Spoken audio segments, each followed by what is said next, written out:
Schubert's March Militaire. Good afternoon and welcome to this broadcast of This University Life, where we cover the latest news and hot topics in higher education in America.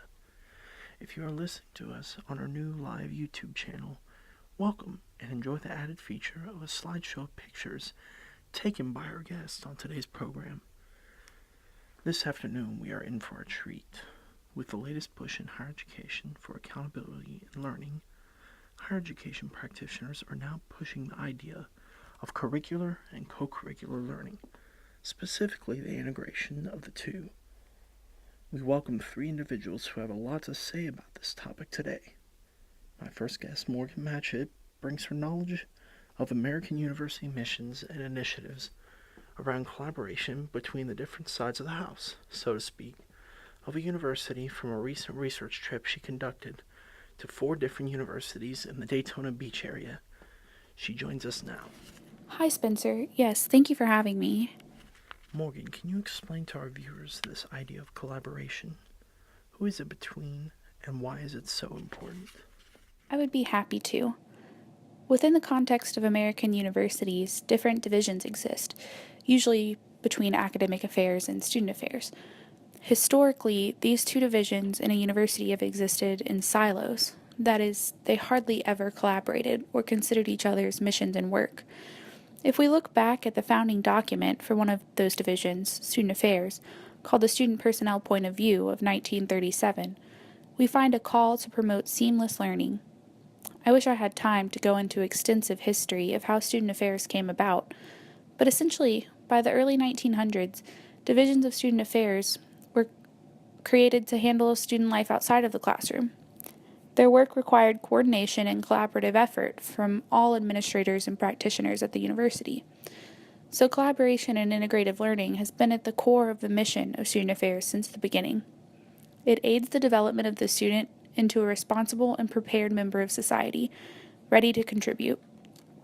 Thanks to research from organizations such as the American Association for Colleges and Universities and assessment tools such as the National Survey for Student Engagement, we know that when present, this idea of seamless learning, which can include faculty-student interactions and enriching educational opportunities, can lead to greater learning and success in and out of the classroom. This seems great in theory, but what does it look like in practice? Well, I had the pleasure of visiting and observing 4 different universities with 4 different unique missions in Daytona Beach, Florida. At these universities, the mission of the university really drove the narrative around collaboration between practitioners in the different divisions and areas of practice. At Bethune-Cookman University, a mid-sized, private, historically black college, it was quite apparent that practitioners were held to following their mission, the acronym FIRST: faith, integrity, respect, service, and thirst for knowledge. To pair with the mission, many functional areas under student affairs at Bethune-Cookman ask faculty how they can create programs that match the curriculum and learning outcomes used in the classroom. At Daytona State College, the mission to educate students and provide access to all backgrounds of students translates into meaningful communication and collaboration between the student affairs and academic affairs side of the college. At Embry-Riddle Aeronautical University, despite having an applied education perspective, I learned that practitioners within student affairs had a limited focus that excluded collaboration with faculty and co-curricular learning experiences. They attributed this to the fact that the mission was so career-focused, that co-curricular learning opportunities were not constructive or necessary. However, Stetson University was a completely different experience. A couple of years ago, the university as a whole made a commitment to the idea of a seamless learning experience. The student affairs practitioners adopt a perspective that they not only serve students, but also the faculty. University standard learning objectives for students are used as learning objectives for programming. Professional development opportunities are not only for staff, but they're also for faculty. Practitioners are encouraged to make allies and learn more about the academic side of the house. A real effort is made to not only understand and make academic affairs important, but to also meet the academic affairs side of the university, where they are, by translating how student affairs practitioners refer to concepts of learning and development into academic lingo. One of the examples they gave was the idea of challenge and support, an often used phrase among student affairs practitioners. When presenting to faculty on various issues among student life related to challenge and support, they instead use relationship, rigor, and responsibility, which is much more understandable among the faculty. What incredible ways to engage faculty in co-curricular learning from the student affairs side of the university. And now joining us is Matt Jones, sharing his perspective on collaboration within the university to achieve this seamless learning experience from an international perspective. Matt, can you give us a little context for your research? Absolutely. I had the pleasure of going across the pond to London and studying how higher education and universities work in the UK. I visited and observed several different institutions on higher education, ranging from the University of Oxford, one of the first universities in the world, and King's College, to more recently established universities like London Metropolitan University and the University of London Birkbeck, and even some study abroad centers while I was over there, like the Foundation for International Education. In general, academics are emphasized much more in the UK higher education system than they are in the US, which implicates no collaboration because it is not necessary. Curricular learning is a sole focus at the majority of the universities in the UK. However, some differences do exist. Career-focused universities like the University of London Birkbeck and London Metropolitan University find that their faculty are very engaged with their students because of the focus on teaching for career readiness. Yet, with the recent introduction of tuition, and rising tuition at that, universities in the UK are starting to adopt a perspective of how students get the most for their tuition money. This leads to an introduction of student services model and a less strict focus on learning as the center of the university's mission. Well, it seems that UK higher education is quite different from US higher education. Could you share more on each of the institutions you visited? I am fascinated by these differences. My pleasure. Visiting the University of Oxford was quite a unique experience. The university actually began as several different colleges and continues that way today with 38 different colleges, the newest being Kellogg College, founded in 1990. Each of those colleges may hold similar focuses, i.e. majors or disciplines of study. However, the individual colleges are the sole residence of faculty where office hours and tutoring hours are held. Classes and all other academic work are conducted at the different schools, or what we would consider colleges in the United States, being housed under the university name. Oxford University, as well as King's College, another institution that we were able to visit, is identified as a Russell Group institution. A Russell Group institution is a group of elite research universities in the United Kingdom higher education system. King's College has 3 different campuses in East London and similarly faces issues of collaboration because of how steep the faculty and university administrators are in the academia. The University of London Birkbeck has a storied history as being founded for evening education and education of the working class. This drive can still be found in the university's mission in any publications or graphics around the university, stating proudly they are the only London university committed to evening education. Interestingly, in the change in student population and funding of the universities in the United Kingdom, the University of London Birkbeck has committed to admitting a larger percentage of full-time students and older students, the average age being 36 years of age. Also, they are fiercely committed to being teaching first, which, as Vice Provost Dr. Sue Jackson mentioned, has them worried in the current political system that demands direct measurable outcomes of teaching and a stronger emphasis on research. London Metropolitan University is devoutly committed to being a career-focused university and boasts an over 50% BME enrollment. BME in the United Kingdom is an acronym for Black, Minority, and Ethnic. London Met, as they call themselves, is very comparable to the open access state universities in the United States. London Met thoroughly impressed me by the commitment to having their students career ready by the time they matriculate. Career readiness was greatly developed through their Office of Careers and Employability, as well as being deeply embedded into the student services mission, but also the institutional mission. Additionally, we visited the Foundation for International Education's Study Center in London. We learned that as a global education and study abroad experiences are becoming more popular and necessary for a more global workforce, places like the Foundation for International Education offer services to universities that provide an all-inclusive package that universities in the United States can market to their students as belonging to the university. The foundation has its own facilities, faculty, and programming.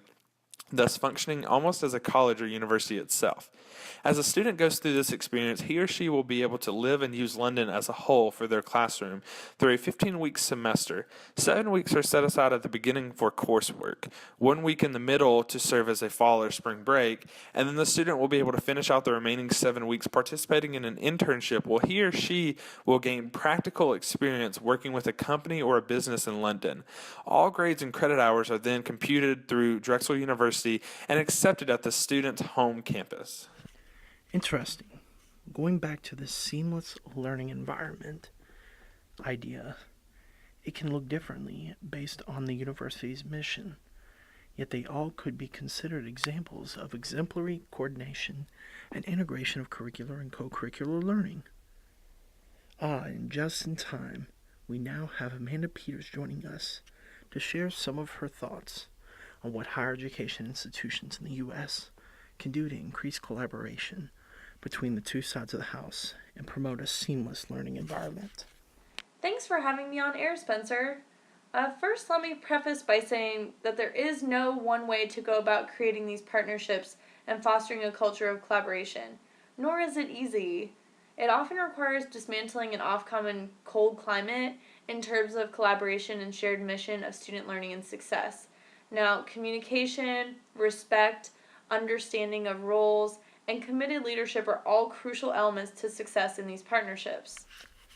Now, Amanda, are all these elements, as you called them, achievable, especially when academia has a propensity to be very defensive and stationary? That is a great observation, Spencer. In fact, some of the most successful examples of partnerships between academic and student affairs assume that the academic affairs are at the core of the university mission. In these cases, the student affairs professionals meet the faculty where they are and alter their behavior and language to gather buy-in while keeping the core ideas of their proposals intact. The key seems to be having professionals that can understand, sympathize with, and work between both academic and student affairs. So both Bethune-Cookman University and Embry-Riddle Aeronautical University had professionals that could do just this. So these professionals tend to understand that the two divisions are actually two pieces of the same puzzle, as Dr. Michelle Thompson of BCU put it. Often these professionals are looked to lead the initiatives. They help merge the two purposes of academic and student affairs into one. Additionally, being on the same page is of crucial importance. When possible, events that bring the two divisions together, such as scheduling summits where the two divisions schedule curricular and co-curricular events strategically together, and joint professional development sessions, these help to foster a culture of collaboration. So interestingly, many universities are seeing cross-collaboration in the area of career readiness. Sal Campbell at the University of London Birkbeck noted that the changing landscape of higher education in the United Kingdom has come with a change in the student population and consequently a greater focus on employability. So many of the universities we visited, some here in the States like Bethune-Cookman and Embry-Riddle, and some in London like London Metropolitan University and University of London Birkbeck, are actually taking a team approach to career readiness of their students. In the team approach to career readiness, faculty are actually encouraged to incorporate experiential learning into their curriculum, giving students a chance to actually apply what they have learned in the classroom. Faculty are also very knowledgeable about career resources available to students. Student affairs professionals, or student welfare as they call it in London, are encouraged to create programming and other opportunities for students to gain interpersonal and communication skills necessary for career readiness. Additionally, these professionals work to secure internships to gain even more experience applying what they've learned in the classroom. The key, again, is relying on communication and relationship building between both fields of professional and academic and student affairs. Let's hope universities take heed to your suggestions and observations. Today has been quite enlightening learning about a new best practice in higher education. collaboration between academic and student affairs, which helps create a cohesive university commitment to student learning and success. I want to thank Morgan, Matt, and Amanda for joining the conversation on this important topic relevant to higher education. Catch next week's broadcast where we discuss campus carry laws. I'm Spencer Scruggs, and thank you for listening to This University Life.